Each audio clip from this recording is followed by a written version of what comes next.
We're going to commence the press conference of Blancanieves, Snow White. We've just seen the film. Let's commence, as I've said before. This is the press conference, as I was saying, of the film Blancanieves, Snow White. Please, I ask photographers, please, to sit down and finish their work. We've got the director, Pablo Berger, the producer, Ibon Cormenzana, and the actors and actresses, Maribel, Verdú, Ángela, Molina, Inma, Cuesta, Macarena, García, Miguel Giménez, Daniel Giménez, Cacho. Please, photographers, please sit down and stop. And please, when you sit down, don't take flash photos. Photos with your flash, please. And there's a question already. Someone has their hands raised up. Hello. Yes, it's a pleasure. The truth. Congratulations for the film, because I love the film. I would like to know about the project.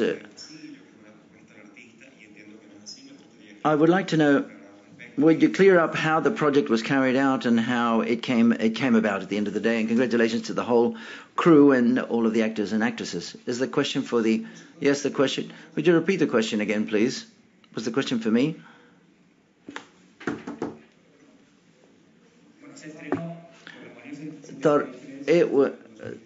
In 2003-2004, Torremolinos 73, and after having traveled throughout the world, I had no excuses.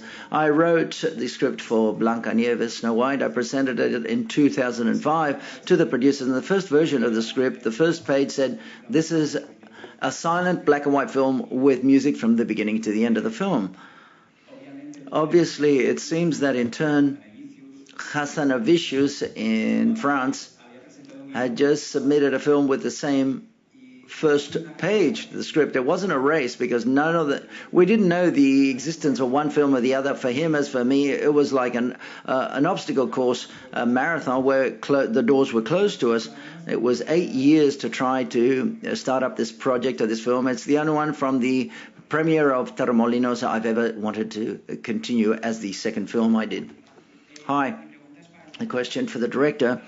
The hospital scenes, as well as the flashback in the bull ring, has a narrative style which is much more modern than the rest of the film. I'd like to know, why did you plan these scenes that way? Well, the silent films, especially in the 1920s, where for me all of the great master works are like Bornau, Albert Gans, Dreyer, Victor Holstrom. It's an unending list. All of these directors had invented the modern cinematographic language. It was all there. The camera in movement, the camera hand cam, the trepidant way the film was cut, for example. We didn't do anything modern. The things that might seem novel or modern and contemporary are not, because in cinema in the 1920s, everything was already invented. Hi, good morning. For Maribel Verdú, this question. What references have you used to create this very bad and civilian stepmother? Did you use someone from the Yellow Press? What did you think of the other two interpretations of the stepmothers, evil stepmothers that have premiered in the cinema? I haven't based myself on anyone, better said, only upon the script and the character that I read and everything that we talked about, Pablo and I. And the truth, this is a stepmother that's a top model, really, isn't she? She's like a top model. The thing is that I think she's the only stepmother who... She doesn't seek revenge because the other, she's much more beautiful than her, but because she's much more famous. It's one of these pathetic characters that we are surrounded by. They go to programs and the only thing they want to do is to be famous. They're nothing. I want to be famous and that's my profession. And apart from being famous as a profession, she's evil. So therefore, what a mixture, isn't it? And that's what I was saying. The only thing she wants is to be famous and to change her hairdos and her wigs and dress differently. And she sleeps very calmly at night. She's got her conscience is not bothersome. The other interpretations and performances are very well, but the film is even more so. It's very different. I'm not saying this. I think someone from Bilbao has had to do the best Snow White of the year, by the way. Someone from Bilbao had to make it. But this morning in the interviews, and I was saying, that's basically what I was saying. She's famous. She wants to appear in the yellow press, for example. She's a bit pathetic. She's a bit peculiar. She's funny because how pathetic and how miserly she is. You know, fits in perfectly with the character of Maribel. No, the truth is, I'm not one of those actresses that see films to use as a reference. No, I'm much simpler than all of this. I read the script, I understand, I ask for the director to give me a few clues, and I perform it. When something is that well written, all you've got to do is let yourself go. That's it. Hi, good morning. For the director, does silent film have a future? Could you go further in depth here? And the actors, I'd like to know, your actors, you work with your bodies, but also you've worked mostly in your careers with talking. So therefore, how does it feel for you?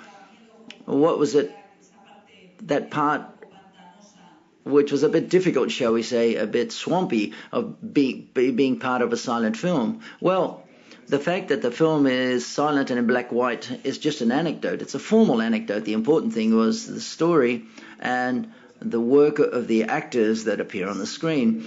I do believe that the fact that it's a film, it's black and white and silent, the spectator, the viewers, for example, means that you have to pay more attention than a conventional film. If the viewer enters into the trip, the pleasure at the end of the trip or the journey is much greater than a sound conventional film, or whatever you want to call it. The truth is, will I make another silent film in the future? We had a great time. It's very freeing and liberating to work without pending upon the perfect intonation and to use your headphones, which is very uncomfortable, obviously, to listen to the actors. They could practically say whatever they want. It was marvelous improvisation. No, we did have a script and we had to read it. You did. Ángela and Inma, they could do more or less whatever they wanted to. I was missing not being able to talk.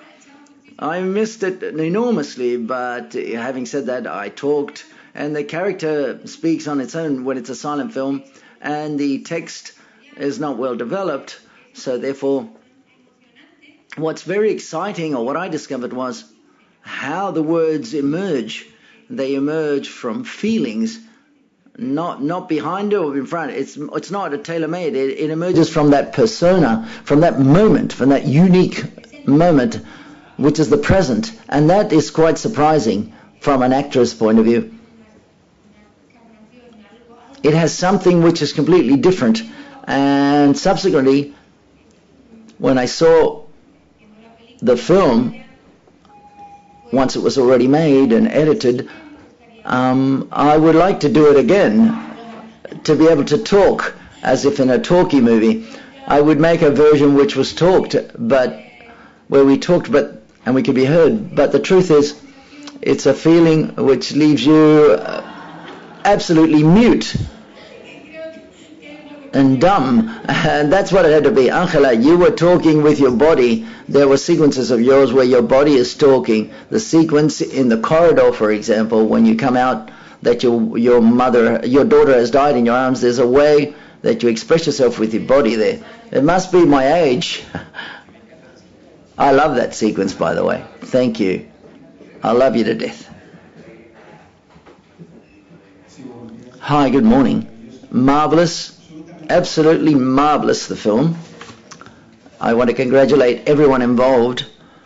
I think that the dialogues are not only not missed, but the journey is even more exciting with the music and the atmosphere that you achieve in black and white, the actors, everything is fantastic.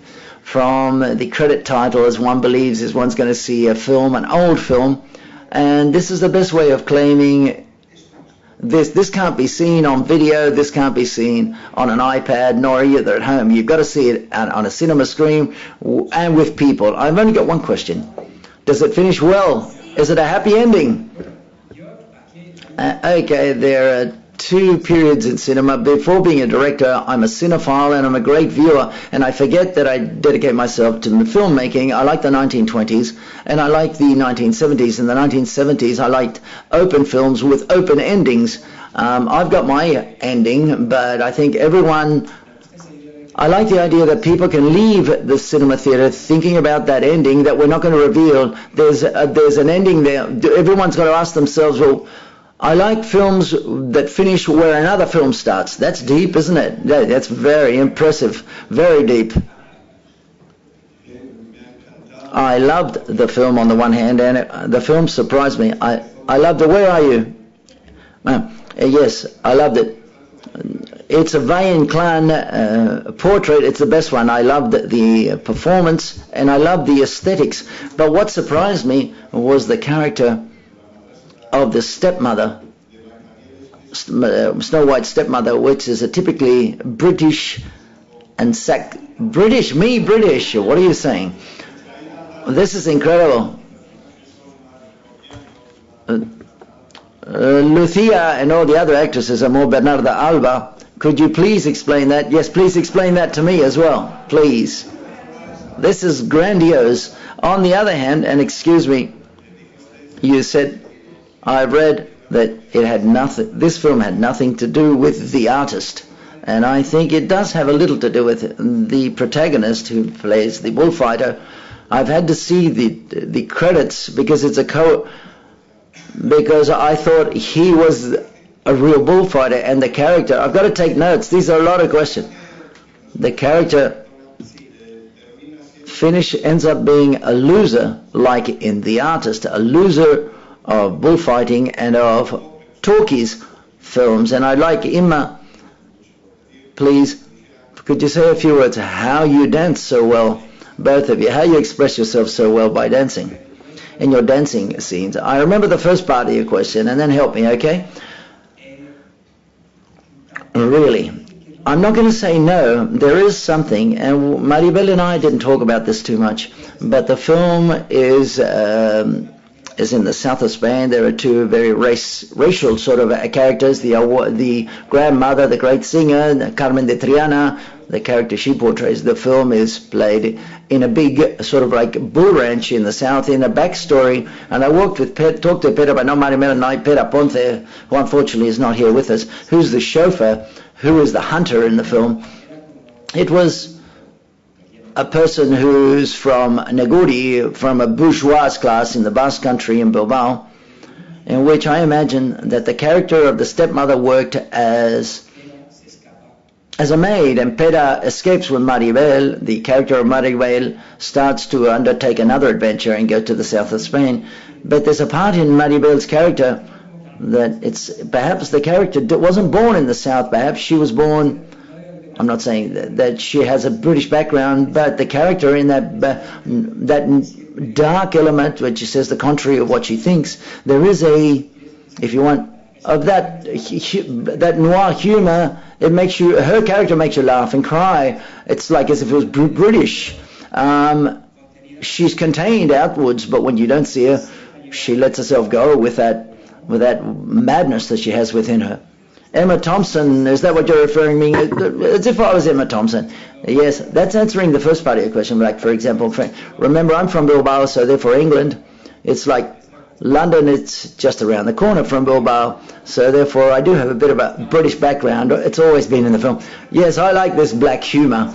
We've not talked about it. I'm completely surprised. It's always, no. I want very racial type. We're all blonde and blue-eyed, aren't we here? No, all the contrary. What I like in this, I like British humor, and that's the only thing that I can put up with British-wise. So I'm very pleased that you said that. But just like Maribel has just said, I work, and what I do is I give importance to the casting. That's to say, Rosa Estevez, who was the director of casting, and Maribel was there beforehand. I believe that the script, the essence of the film has to be in the script, and we practically didn't rehearse very much. We talked a lot over a table in meetings, and I was completely confident in the crew, and I said, let's do it. Instead of talking, let's just do it. And Maribel obviously created her character, feeling it and expressing it at that moment, letting herself go by the situation, letting herself free in the situation. And the artist, what you said about the artist, yes, obviously, formally it has a lot to do with it, that two films made within the industry, because the artist isn't that original, neither is Snow White, formally speaking. contemporary films have been made in silent films and in black and white. Mainly Guy Madden has a career of 7 or 8 films that he's made, silent films in black and white, since the 1990s. And Guy Madden, this year, where silent films are in fashion, he made a talkie which was presented in Bilbao. The artist isn't that original, and neither is our film. That's why I think what's important is the story, the film, the emotion, the truth, the journey. And if it has that part in common, which are, these are big budget films, they're industry films in the first division, shall we say, of our country, at a technical as well as at an actor's level, and it's a homage, a tribute. Both films are a tribute to cinema. But in my most opinion, the artist is a tribute to American silent movies with a bit of a nostalgia, and we're a bit more transgressive, shall we say, but we pay tribute to European films. The artist is, I had a great time watching The Artist. I love The Artist. It was like eating a sweet. But when I received the news a week before starting to shoot my film of the existence of another film which was called The Artist and was very successful in Cannes, well, it hit me very hard, because I like the surprise effect. Cinema has to be a surprise. It has to be risk. I don't understand cinema in any other way, so therefore what greater surprise than to make a film in black and white which is silent, which has a big budget, which is silent in black and white. So therefore that surprise element had disappeared after The Artist. I received it. There's a cinema, Simón de Santiago de Mort, who had read the script, that when in Cannes, when he sent me a text message, he said, "Pablo, I've just seen The Artist. It was bought by the Weinstein brothers. It's going to be good for you, quote unquote." Well, I was in my office, it was night time, and I said, shit. Well, almost. Well, it was a bit fiction. That's fiction, because I'm a bit of a director, but I got very, very angry. Quite fortunately, I've got a woman, my wife, who's my partner. She's Oriental, and the Oriental philosophy is different to Latin philosophy. I think we're different, very different to me. It balances me out. She's got that kung fu, little grasshopper, zen, everything happens for a reason. If you're in a hurry, take the longest path, or take the longest road. There she is. There's my wife. She's at the back. And she's with my daughter. The journey was a long time, because my daughter was born in 2003 when Torremolinos was premiered. That's how long I took to make Snow White. So therefore she helped me to overcome that blow, shall we say, when The Artist was premiered. But the good thing about The Artist was it was very successful. And all of those producers, distributors, TVs who said, you're crazy, this film is never going to be made. And not only, I don't put it against them, because if I'd have been a producer, if a crazy guy comes on with a script at the first page, 2005 said, it's black and white and it's a silent film, 1920s and very expensive. And with midget bullfighters, they said, this guy's crazy. I said, I told you so because I was right. No, not at all. Everything happens for a reason. And the reason is that The Artist was very successful, that the Weinstein brothers had a great campaign, and everyone, when we were in Toronto, all the distributors in the world bought it and bought our film. So therefore, I insist, I repeat again, if it's black and white and it's a silent film, it's just an anecdote. We never talk about color cinema and with sound, talkie, do we? My next film is going to be in color and it's going to have sound. You never talk about that, do you? That's the one I was talking about. That's the one you've got to make. But what Angela said, to finish it off, all of the actors, the script, the script is about 80 or 90 pages, had dialogues, but all of the actors, as Maribel said, there was a text that they had to read and follow, but there were sequences with Inma and Ángela, the sequences in the birth, for example. We don't have that personal experience. It's very difficult to write that and scream, and Ángela and Inma, she's never given birth, but she did that in the silent voice, another film. And Ángela, she's had kids. She's got a lot of experience. She's a grandmother now. So therefore, between both of them, I said I let them go, and they improvised, and they said things, and they screamed, and that's the only part that was truly improvised at a text or dialogue level. I said they can say whatever they want. It's difficult to give birth without talking or screaming or saying anything. Hi, good morning. Congratulations, Maribel. Well, I'm from San Sebastian, and Bilbao's just around the corner, by the way. We're very close. But thank you very much for your performance, in which we see, as the director says, that the film turns out being... It's very difficult to have to talk. It's a bit of a pain in the neck to have to talk. But two things I would like to highlight that I like very much. This is your first genuine evil character, and you directed yourself almost. And that's what it seems to me. I knew there was a but. There's a good but there's a but. No, not at all. Look, the truth. As an actress, I always say that we're not anyone without a director. None of us are anyone. The marvelous moments that you might have in your career, regular or bad moments, if they're bad, it's due to, we blame it to the director. If they're good, we blame the director as well. But I put myself in the hands of a director. I wanted to be directed every second. I want everything to be told to me and to allow me to fly. But if this is a ring within the ring, don't let me get outside the ring. So therefore, everything has been absolutely agreed upon with Pablo. He would never let me do whatever I wanted. It is true, the bastard, what he said is he never said cut. So he let me do things, and of course there are things like the chicken that gets stuck in my big teeth.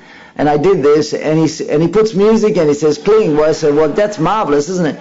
And every take, as I keep going, because he's never said cut, I had to look at the camera. I said, I'll cut it off, like cut, because nothing else occurs to me. I didn't direct myself at all. I would never direct myself. No, not at all. No, that's true.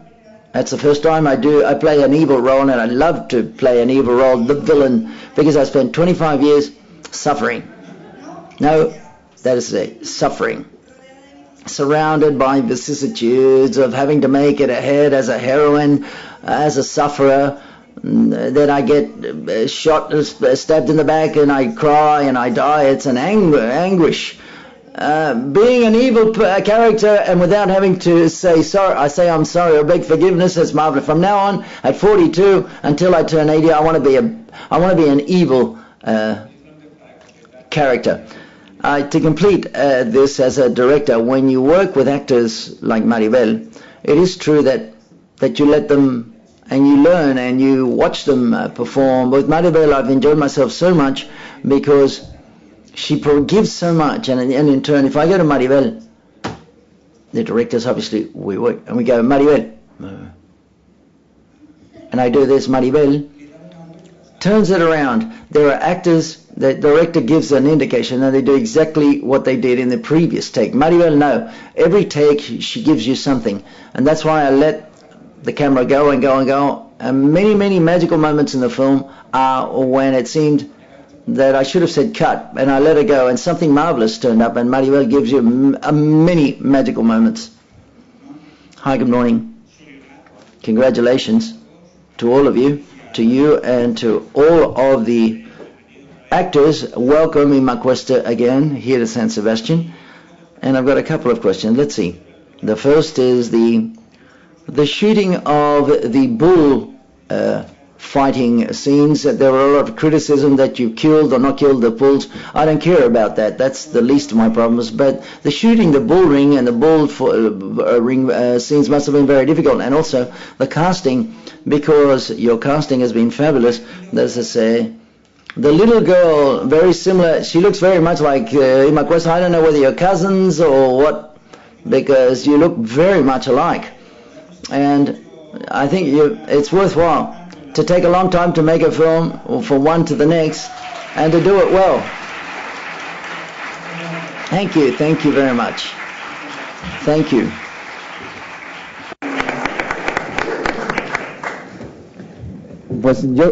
Well, I believe in magic and I believe in chance. The wind is always blown in favor of this film, despite it might seem the contrary. What might seem the contrary? What do you think? I think a complicated film such as this, on paper, as the moment good things started to happen, they didn't stop up until now, but they took a long time to happen, as you know very well. And they look very similar. It's quite incredible. She's also played my daughter in the Invasor. She played my daughter. And then Inma with her. So they look very the same. When we did the casting, don't believe there were finalists of girls and adolescents, and we're going to look for the similarity. Not at all. This was our first option that we took, and we put them together. And I said, well, this is magical because both of them, well, the three of them, all the women on this panel, it's not that they've got eyes, they've got lighthouses. Their eyes talk. They're like big lights, and they transmit this. With words you can lie, but with your eyes you can't lie. Hi, good morning.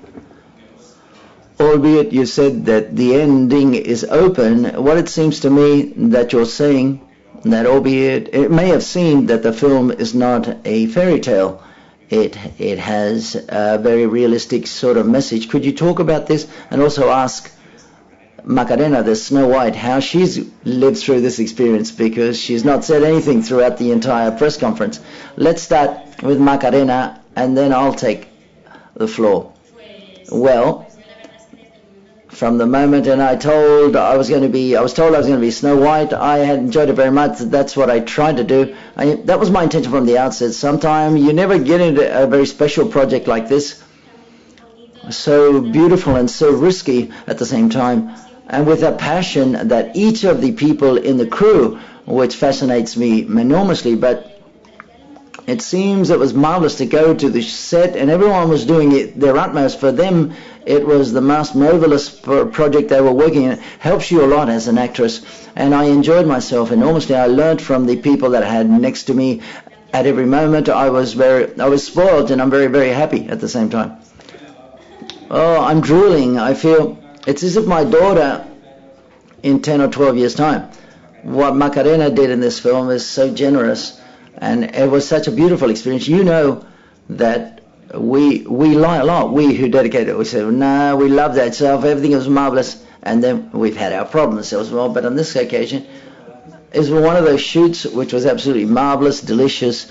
We were in tune of all of the people, the heads of the different teams and the crew. We wanted to tell this story. All of us that are here, what we wanted to do was basically tell stories, and that's what we've done. And following along the line, and to answer the first part of your question, the story, the fairy tale, Snow White. Our Snow White is a tale, and it's not a tale. Because those of you that have seen the film, you know that at a given moment, one of the characters said, hey, we'll call you Snow White like in the fairy tale. So therefore there's a postmodern touch there, because there are references to all stories. It's a story of stories. It's a tale of tales. I've got an 8-year-old daughter, and I tell her fairy tales since she was 3 years old every night. And in Snow White, you've got Little Red Riding Hood, Cinderella, Alice in Wonderland, Little Tom Dickens, Oliver Twist is also present, the Gothic film novels. And I can tell you that when I addressed making the film, I didn't want it to be a fantasy. I wanted to get away of addressing the issue of Snow White like a fantasy. I wanted to make it realistic so the film could have emotion, which is the word that for me defines this film. Emotion is what we wanted to transmit, and the people leave the film moved, and if we achieve that, I've done my mission.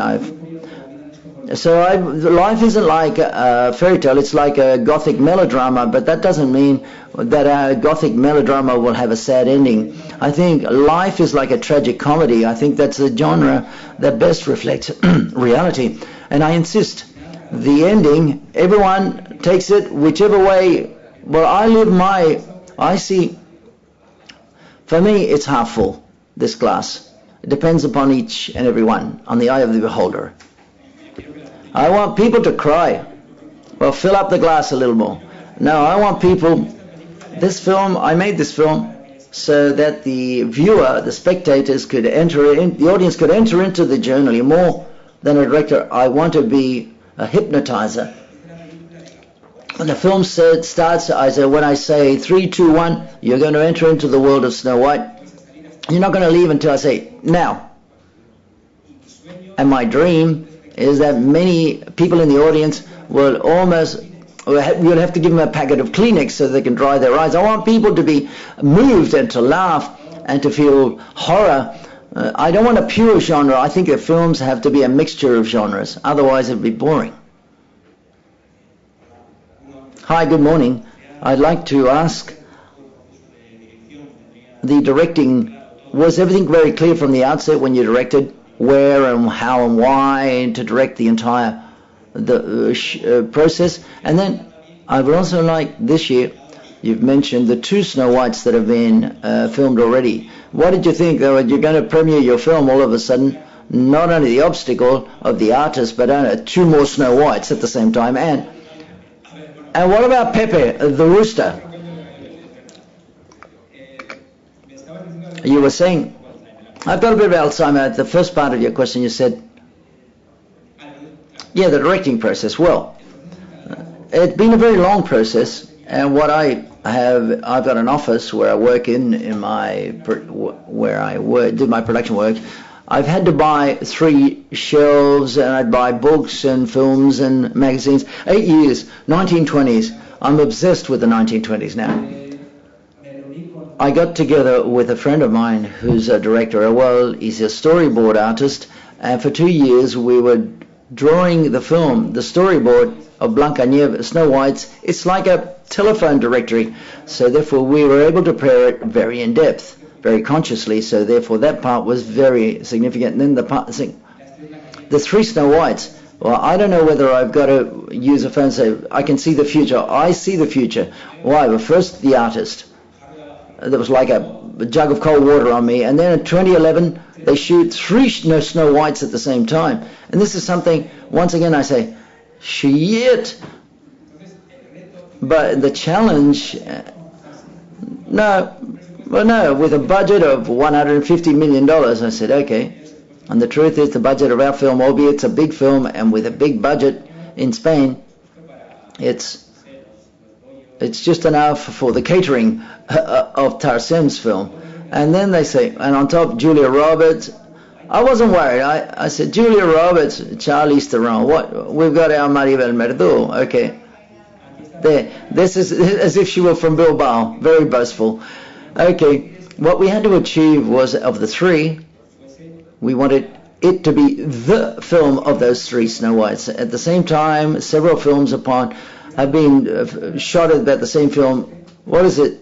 And it was like, it's like that advertisement. Search, compare, and choose whatever you want. 3 films have been made. Ours is the 3rd, about Snow White. And the 3rd is the best. There's no 2 without 3. You've got to see the 3 films and decide which of the 3 is the Snow White of the year. And now talk about Pepe the Rooster. Well, we had 2 roosters. One was called Lito and the other one was called Tomás. And Tomás was always very relaxed. And for the sequences in which I'm running after Pepe, because he'd escaped, that was Lito, it wasn't Pepe. Lito was running always. Lito was always making noises, and we could hear him. And when we were shooting, you could hear it. You could hear the rooster in the background sometimes. And then and the other rooster was called Tomás. Tomás was it was very small. They were both they were always relaxed with you, right beside you. It was like a little mascot, like a little pet. I've got a dog. He's called Clifford. And it's like being with Clifford right next to you, behind you, following you all over the place, and looking at you all the time, like looking at you and saying, huh, what's going on? And it was a lot of fun. I enjoyed myself being with the rooster. He was always the little rooster following you everywhere.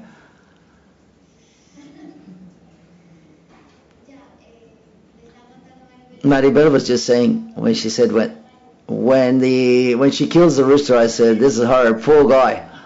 And when you see the little rooster who's roasted with his little handkerchief around his neck, it made me feel I thought, poor rooster, poor rooster. Thank God you knew he was okay.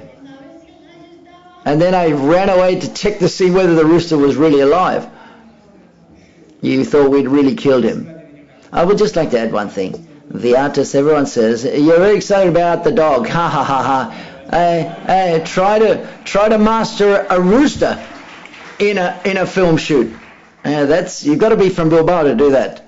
I want to congratulate you all, but I want to extend this, and I think we should do it to the technique of the soundtrack, wardrobe, decoration, everything. You've done it as a team, a real technical team. And what you did, well, that's premeditated, mirror, mirror on the wall, because there are many elements that correspond to Grimm's story. And the other one, as you said, Sophia referred to, that you said before, could you explain about Pepe? Pepe's incredible. That it's as if she'd lived with the rooster all her life.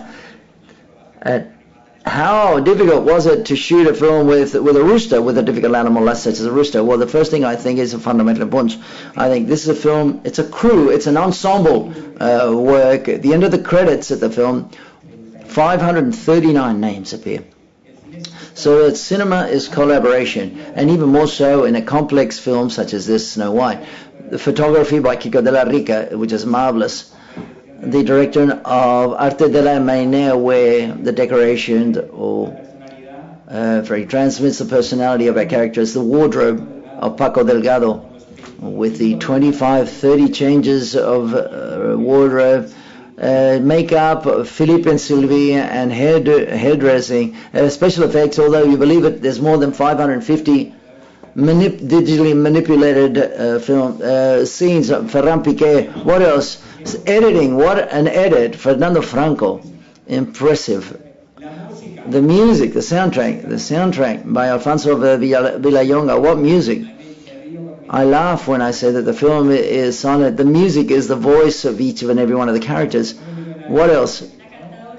The singer, the flamenco singer, Silvia Perez-Cruz, the voice of Inma Cuesta and Carmen de Triana. And we shouldn't forget someone who's very important, or an important part. Someone has to pay the film with the credit card, and the producer and production Arcadia made it possible to make this film. This is the work of many, many people, this film.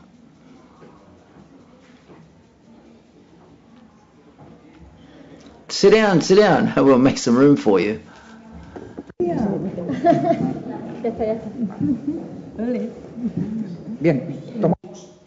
Okay, two more questions. Very quickly, first of all, the wish that people be moved and feel emotion at 9 o'clock in the morning, in which I've been with an audience. You've managed to achieve this, by the way, everyone. And my question, you've talked about the fact that it pays tribute to European silent cinema vis-a-vis American cinema. Within European cinema, I think, and there's a direct tribute to Spanish culture. I'm talking about Goya and Buñuel. That's my question. You're paying tribute to them as well. Yes, I completely agree with what you're saying. As I said before, it's a tribute to European silent cinema, and the film is very French. Not only that my great-grandfather was French, Pablo Berger, because that's my name, Berger, Pablo Berger, but I like that vision from the outside.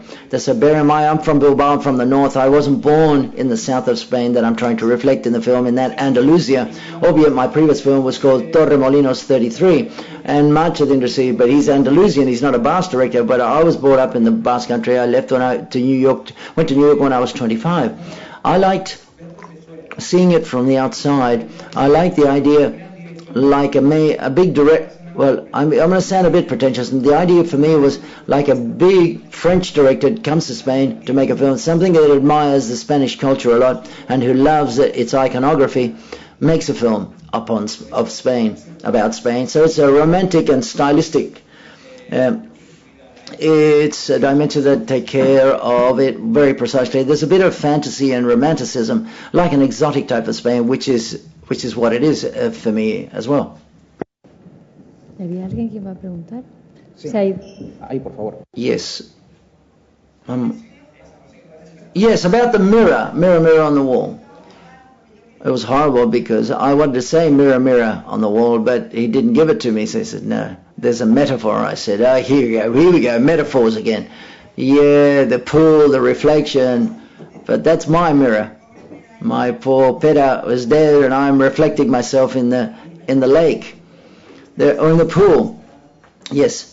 When she's trying the hats on, and the mirror, when she cuts her hair, the mirror's there, but the big mirror, the mirror on the wall is what Maribel said at the beginning, the metaphor that we're living now, that what appears on this mirror on the wall is who's most famous, which is the cover of the magazine she's reading in that scene.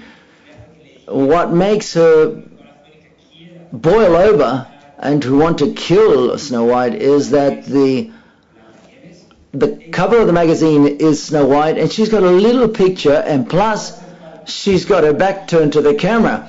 So she starts to grow. She sees the cover of the magazine. She's got 8 pages, and she's only got a little picture, a little photo, and she gets very, very angry, and that's why she lives, because Peter, at the end of the day, and that's what I love, it's a tribute to Sunset Boulevard.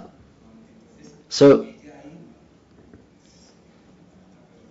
she wants to kill her, but she feels pitiful, mercy for her, because Maribel's character makes you afraid and laugh at the sound of when she dies as an audience, not as a director in the audience. I say, what a pity, what a pity. But as we've got an open ending, as we've got Snow White Part 2, depending upon the success on the 28th of September when it's premiered, if it's very successful, I'd love to be able to get together with all these people and invent something like Snow White Part 2, the sequel. Maribel, we don't know what will happen. There's ellipsis there. We're not going to reveal it. We don't know. We don't know. All of a sudden, and I bring out something poisonous. She ate that. It's a bit of apple. There's still a bit of apple. We don't know. We don't know what's going to happen at the end of it. That's why the ending is open.